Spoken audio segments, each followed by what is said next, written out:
Hey guys, hello po sa lahat. Yung ring light ko. So ito yung continuation ng ating MMK.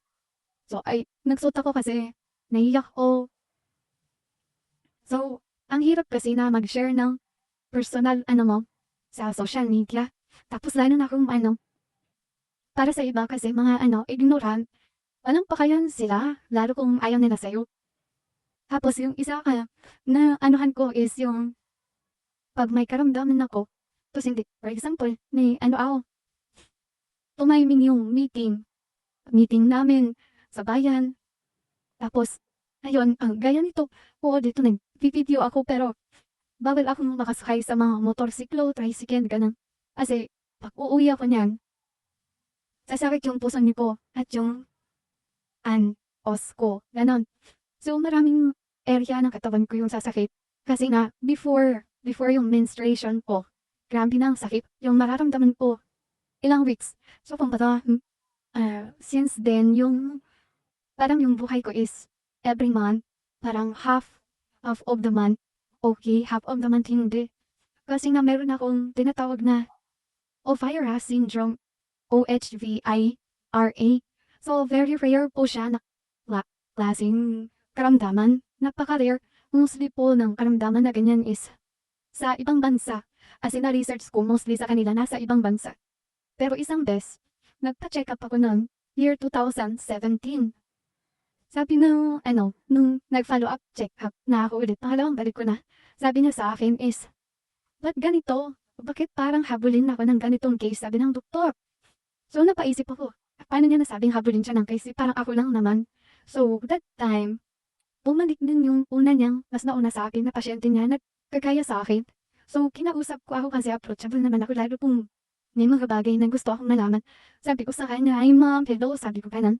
Ano po yung case niyo? Sabi ko ganun.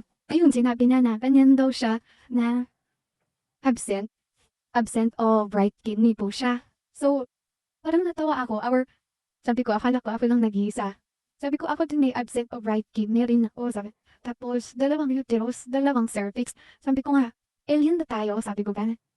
Parang tayo, naiiba sa lahat. Sabi ko, hindi nila alam yung sinasuffer natin.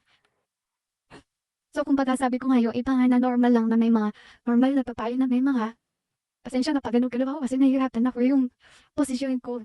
Minsan, yung daloy ng hangin, dugo, at tawag dito, yung mga liquid, mahirap pag ganitong, kagaya nito, parang wala na akong natatamdaman. So, ayoko kasing aray, gano'n, ayoko umanon kasi ilang years ko na to kasama sa buhay ko since nagkaroon ako. Parang wala na lang. At tapos nagkaroon ako ng bukol before almost 5 to 7 years yata yung ko, araw-araw yan, araw-araw. Minsan sabi ko, wala na ako ng wala. Tapos sabi ko, ba't mo pa ako pinaparapat?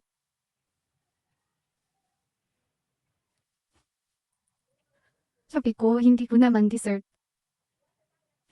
Gusto ko maging normal yung life ko. Lagi akong nasasabihan noon na, KG mo, KG, Killjoy, KG daw ako. Yung mga, ang dami kong gusto gawin, bang activities, yung pangarap, hindi ko magagawa. Pagkalaban mo ay pisikalan na. Mahirap kasi pag pinanganak ka na may disability ka na. Andun na eh. So iba dyan, wag yung i-compare yung may kilala kayong, sige ganun, isa nila namang kidney niya. Huwag niyong i-compare sa akin kasi yan sila. Nag-undergo yan sila. Ako, inborn ko pagkapanganak sa akin ganyan na hindi niyo alam kung gaano pahirap. Nagkakaroon ako ng hormonal imbalance dahil sa sobrang stress before 2023. Isipin niyo, 10 buwan, 10 months ako nagkaroon ng bleeding. Nag-bleed ako 10 months dahil sobrang stress. Tapos naging okay 2024. Eto na naman, umpisa na naman yung manakit yung balakang ko, pusonin ko. Noong December 2024 hanggang ngayong 2025. So, Hindi ko kailangan ng awa nila. Mga ignorante sila eh. Tsaka ayoko yung pinakaya ko sa lahat yung kitakawan ako na iinsultuhin ako na hindi nyo alam. Yung tapang yung yan dahil ganun kayo. Kasi ako diba ako eh. Kahit hindi ako physically fit, mentally fit ako. Tandaan nyo na kung nagkataon na physically fit ako dahil di yung pangangatawan ko, hindi nyo ako makakaya. Ang hirap ang tagal ko ng gusto i-share. Always ako naka-attempt paulit-ulit mag-video, hindi ko matapos-tapos yung mga video. Kasi parang hindi ko alam sasabihin ko ganon. Gaano kahirap to kung pinagdaanan ko since nadaknan ako ng 12 years old. Yung mga kasama yung teenager ka, makakasama mo ultrasound ka, yung mapapagkamalan ka, ay baka na-rape pa, antong na-rape to 12 years old. Tapos yung ultrasound sa'yo is yung naranasan natin ng iba yan, yung tinatawag na rectal ultrasound.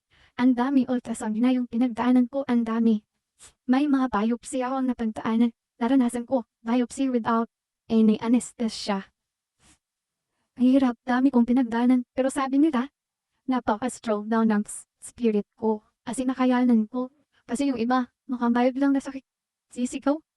Dalhin niyo ako sa ospital, dalhin niyo ako hindi ko kaya. Pero ako kahit sobrang sakit, parang matuto na yung hinihap ko. Ang hirap, pinipikit ko lang mata ko. So, marami pa akong gustong sabihin. So, sa next video ko na lang sasabihin. Comment na lang po kayo. Kung meron din kayong ganyang sakit. Sa mga anak o kamag-anak niyo. Salamat. Thank you for watching.